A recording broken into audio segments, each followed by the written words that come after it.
Nos vamos para el Congreso para hablar pues de las dificultades que tienen las reformas, las preocupaciones del presidente, la sensibilidad en que se encuentra el país y por supuesto la amenaza del señor Olmedo de 30 congresistas que habrían utilizado dineros para el riesgo, para las emergencias, para las ollas comunitarias, para hacer política, para ellos, para sus contratos, ¿a cambio de qué? No es por una causa patriótica, a cambio de votar reformas. Sus invitados, Alejandra. Julio, pues a esta hora en W saludamos a la senadora Clara López y también al representante Andrés Forero, porque usted lo ha dicho, el clima en el Congreso no es el mejor y menos a 6 semanas de que termine este periodo ordinario de sesiones. Senadora Clara López, ¿usted cómo ve esta situación y cómo ve el ambiente para esa aprobación de esa reforma a la salud, la que tanto le preocupa al presidente Gustavo Petro? Bueno, en primer lugar, me parece que la Fiscalía debe actuar a fondo con los funcionarios de la Unidad de Gestión de Riesgo y la Corte Suprema con los congresistas involucrados. Ahí no hay escapatoria y ojalá lo más rápidamente posible se dispongan las responsabilidades y las sanciones correspondientes. La corrupción no va a lugar en ningún momento en ningún gobierno. Pero viene como anillo al dedo para quienes vienen de tiempo atrás saboteando y tratando de impedir a toda costa que se aprueben las reformas que ha presentado a consideración del Congreso el presidente Gustavo Petro. Es una situación muy compleja porque es el plan de gobierno el que se está viendo afectado de fondo, y de fondo no ahora por estas alegaciones de corrupción, sino desde hace rato, por lo menos un año, de quienes no aceptan que haya alternancia en el gobierno, no aceptan que hay un nuevo modo de ver el desarrollo económico del país y quieren a toda costa impedir que se aprueben las reformas y hasta salir del presidente de su cargo, que es algo que anunció la senadora María Fernanda Cabal hace ya año y medio. Representante Andrés Forero, ¿usted cree que es así, que se quiere ir en contra de las reformas de todos los proyectos del presidente Gustavo Petro, incluso también darle un golpe blando, como él lo ha dicho a través de su cuenta de X? Pues no, realmente el golpe blando se lo da el presidente, su círculo más cercano y su gobierno permanentemente. Realmente, si ustedes se fijan, los escándalos, Alejandra, que más han golpeado la imagen del presidente han sido escándalos que están relacionados con su hijo, con su hoy mano derecha, la doctora Laura Sarabia, con su hoy embajador en la FAO, y ahora con una persona que él había nombrado en la Unidad Nacional de Gestión de Riesgos y Desastres. Entonces, realmente el golpe blando, pues en la práctica se lo está dando él y su mal gobierno. Pero yo quiero decir lo siguiente, hay dos elementos que tienen que ser tenidos en cuenta a propósito de lo que queda de esta legislatura. Son prácticamente 6 semanas las que quedan. Y pues el presidente, a mi juicio, con muy mal criterio, está planteando que haya un trancón legislativo en la Comisión Séptima de la Cámara de Representantes. Se tiene que terminar de aprobar en primer debate la reforma laboral. Adicionalmente está en tercer debate la reforma pensional. Y como si eso no fuera suficiente, el presidente está tratando de meter una nueva reforma a la salud, que realmente es un resumen de la que ya se hundió en la Cámara de Representantes, que él concertó a puerta cerrada con las EPS sin la participación de médicos, académicos y sobre todo pacientes, y pretende que el Congreso será pupitre. Obviamente eso no va a pasar, no va a suceder, y menos con, y este es el segundo factor, con una situación de un escándalo muy grave, donde pues obviamente yo soy respetuoso del principio de presunción de inocencia, pero obviamente los indicios son bastante graves y seguramente eso va a afectar la posibilidad de que muchos congresistas decidan participar o decidan votar en estas votaciones tan relevantes para el gobierno nacional. Senadora Clara López, el presidente de la República ha hablado sobre el poder constituyente, sin embargo, ya ha cambiado un poco ese tema y dijo que él no quería cambiar la Constitución, sino aplicarla, y allí habló de un referendo. En ese referendo mencionó varios temas y uno de los temas, o bueno, varios de los temas fueron reforma política, justicia, salud, pensión, educación, estatuto del trabajo y perdón social, es decir, las reformas del gobierno. ¿Usted está de acuerdo con que eso se tramite vía referendo? Bueno, esa es una de las opciones que ofrece la Constitución, pero pues estamos todavía en la etapa de tratar de sacarlas por el Congreso, si es que eso es posible. El presidente de la República con buena razón se preocupa, porque cuando uno es elegido con un programa de gobierno en una democracia donde la oposición es un no sistemático y tiene posibilidad de bloqueo institucional sin tener las mayorías, pues la situación se pone muy compleja. Yo pienso que hay distintas maneras de sacar adelante las reformas, pero la principal sería un gran acuerdo nacional que se ve muy lejano, pero muy necesario, porque yo sé que en el pasado estos bloqueos institucionales aquí y en todas partes, tarde o temprano, dejan de ser discusiones polarizantes de insultos mutuos a convertirse en factores de violencia.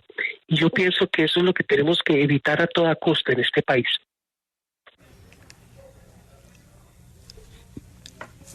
Sí, representante Forero, congresista. Ya se ha dicho muchas veces de que el presidente Gustavo Petro quizás esté sobreactuando un poco con esto del golpe blando, porque pues igual la ponencia que se presentó o que se va a presentar ante el CNE no tiene ninguna injerencia en él. ¿Sí se está sobreactuando en este caso el presidente Gustavo Petro? Pues la verdad yo sí siento que a veces el presidente Gustavo Petro considera que está por encima de la ley. Hay que recordar que, por ejemplo, el gerente de la campaña, Juan Manuel Santos, hoy está en la cárcel. Es decir, esto no es algo nuevo que haya sucedido en el país y yo creo que la campaña del presidente, como la campaña de cualquier otro político, debe ser objeto de escrutinio público. Entonces yo sí creo que hace mal el presidente al plantear que cada vez que lo están investigando a él, a su familia o a su círculo más cercano en el poder, pues sencillamente se está cometiendo un golpe blando. Esa no puede ser la forma en que el presidente trate de evadir los debates de fondo a propósito de los escándalos que lo rodean. Pero una cosa, porque yo no puedo dejar que quede en el aire de que aquí hay un bloqueo institucional. Yo considero que tanto el presidente como el pacto histórico deberían entender que en una democracia hay división de poderes y en el caso de la rama legislativa, que en Colombia está constituida por el Congreso de Colombia, pues es legítimo que se oponga a las reformas. He aprobado muchas otras, pero sencillamente la reforma de la salud, que no tenía legitimidad, que no fue concertada con médicos, con académicos, con pacientes, personas que votaron por el presidente de la República y que son expertas en temas de salud, no están de acuerdo con la reforma, pues sencillamente es completamente legítimo que se termine hundiendo. Y miren ustedes lo que está pasando en este momento con el sistema de salud de los maestros, que el propio ministro Jaramillo reconoció o dijo que era el piloto de la reforma a la salud. Aquí en los micrófonos de la W advirtieron de cómo se estaba improvisando. Era un desastre anunciado y lamentablemente el tiempo pues nos ha terminado dando la razón. A ustedes obviamente que hicieron un gran trabajo y a los que desde el Congreso también lo advertimos. Entonces esto no es un tema de capricho, no es un bloqueo institucional como han tratado de plantear, sino que sencillamente son los frenos y contrapesos de nuestra Constitución que están operando. Y eso lo debe entender el presidente de la República, porque ese estrecho margen porque ganó en las elecciones del año 22 no le dan derecho, no le dan un cheque en blanco para refundar nuestro país.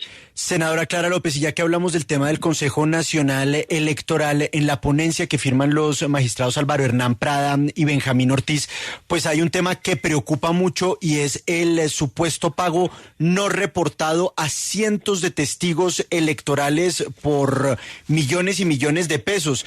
El presidente de la República ha dicho que eso no hace parte de la campaña, pero la jurisprudencia del Consejo Electoral parece decir otra cosa. Senadora, la omisión en el pago de reportarle el pago de esos testigos electorales no constituye una falta a la luz de la legislación electoral. Yo pienso que no, porque sinceramente la campaña electoral ya ha terminado y cuidar los votos hace parte de una fase distinta, ya postelectoral. Yo creo que eso es bastante claro. Entonces yo sí quisiera decirle al señor representante que tienen que decir la verdad y toda la verdad y no solamente la que les conviene. Quiero recordarle que el señor presidente de la República fue quien denunció a su propio hijo. Nosotros cuando hablamos de golpe blando y de maniobras para desviar la justicia, no nos referimos a los casos de la familia del señor presidente.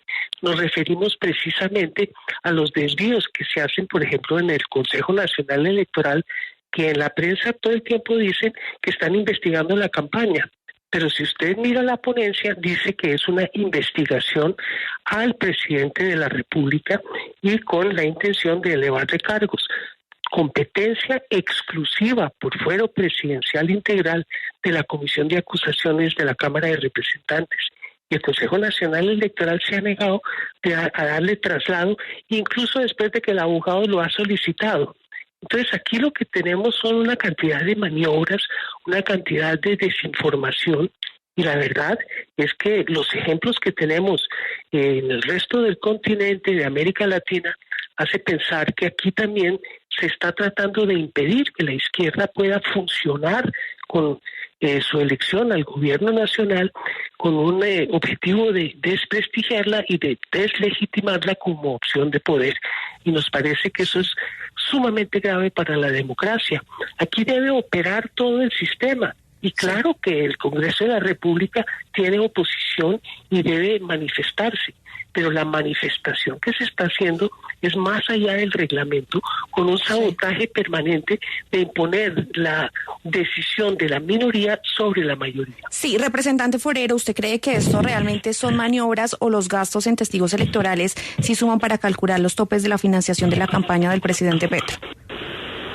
Pues la verdad, obviamente a mí no me corresponde definir eso, pero pues hay un debate abierto, pero lo que pasa es que llama mucho la atención que por un lado la campaña haya solicitado reposición de votos por temas relacionados con el día de campaña, y al mismo tiempo el presidente de la República, entonces cuando sí lo afecta y se considera que eso implicó una violación de los topes, entonces pues diga que no hace parte. Realmente dentro de la campaña, el señor gerente de campaña, el presidente de la República, deberían ponerse de acuerdo sobre qué criterio van a utilizar, pero ese es solamente uno de los temas. Y hay que decir que este es una investigación, o mejor dicho, este es un proceso que es sobre la campaña del presidente de la República. Yo me imagino que si finalmente esa ponencia fuera aprobada por las mayorías en la Comisión Nacional Electoral, pues obviamente se remitiría una copia a el juez competente para el presidente, que es la Comisión de Acusaciones en la Cámara de Representantes. Pero no, yo quiero ser muy claro además a propósito de algo que decía la senadora López, y es que no ha sido que el presidente haya denunciado la situación de su propio hijo, no fue que el presidente hubiera denunciado la situación de Olmedo López en la Unidad Nacional de Gestión de Riesgos y Desastres. Sencillamente, cuando ya se hacía incontenible, cuando los medios de comunicación habían hecho las revelaciones correspondientes, entonces el presidente salía ahí a posar a decir que supuestamente sí estaba solicitando investigaciones. Sí. ¿Cómo será que a pesar de todo lo que reveló Paula Bolívar, fue incapaz el presidente de declarar insubsistente al señor Olmedo López? Y a pesar del compromiso que había asumido de que no iba a intervenir en los temas relacionados con su hijo, vimos cómo su apoderado trató de sacar del caso al fiscal Burgos. Entonces, eso yo creo que tiene que ser un ejercicio de autocrítica que haga el Pacto Histórico y que entiendan que el Congreso no es o no debe ser notario del Ejecutivo. Pues a los congresistas Clara López y Andrés Forero, gracias por estar con nosotros aquí en los micrófonos de W Radio.